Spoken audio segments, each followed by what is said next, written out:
শ্রী শ্রী শ্রী শ্রী গীতা পাঠের আজকে আমার 3 নম্বর অধ্যায়ের কর্মযোগের যে শ্লোকটি হবে সেটির নাম্বার হলো 32।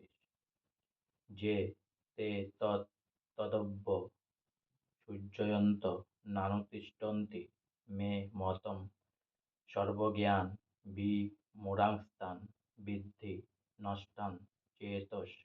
যে মানে যারা, তু মানে কিন্তু, এতৎ মানে এই, অভ্যসূয়ন্ত মানে মাৎসর্যবশত, ন মানে না, অনুতিষ্ঠন্তি মানে নিয়মিতভাবে অনুষ্ঠান করে, মে মানে আমার, মতম মানে নির্দেশ, সর্বজ্ঞান মানে সর্বপ্রকার জ্ঞানে, বিমূঢ়ান মানে বিমূঢ়, তান মানে তাদেরকে, বিদ্ধি মানে জানবে, নষ্টান মানে বিনষ্ট, অচেতস মানে কৃষ্ণ ভক্তিহীন।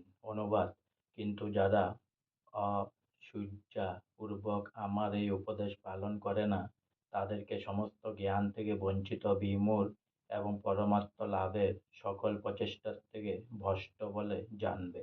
তাৎপর্য: কৃষ্ণ ভাবনাময় না হওয়ার ক্ষতি সম্পর্কে এখানে উল্লেখ করা হয়েছে। কর্মক্ষেত্রে সর্বোচ্চ কর্মকর্তার নির্দেশ মানতে অবাধ্যতা করলে যেমন শাস্তি হয়, তেমনই পরম পুরুষোত্তম ভগবানের নির্দেশ অমান্য করলেও নিশ্চয়ই শাস্তি আছে। অমান্যকারী লোক, তা সে যতই উচ্চ স্তরের হোক, তার কাণ্ড জ্ঞানহীন।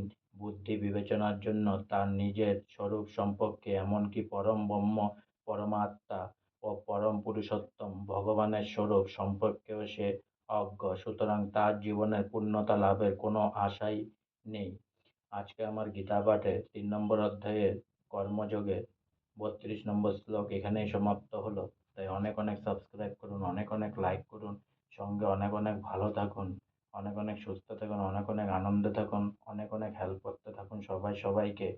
আর সঙ্গে একবার বলুন, হরে কৃষ্ণ কৃষ্ণ কৃষ্ণ হরে হরে, হরে রাম রাম রাম হরে হরে, রাধে রাধে, হরি বল।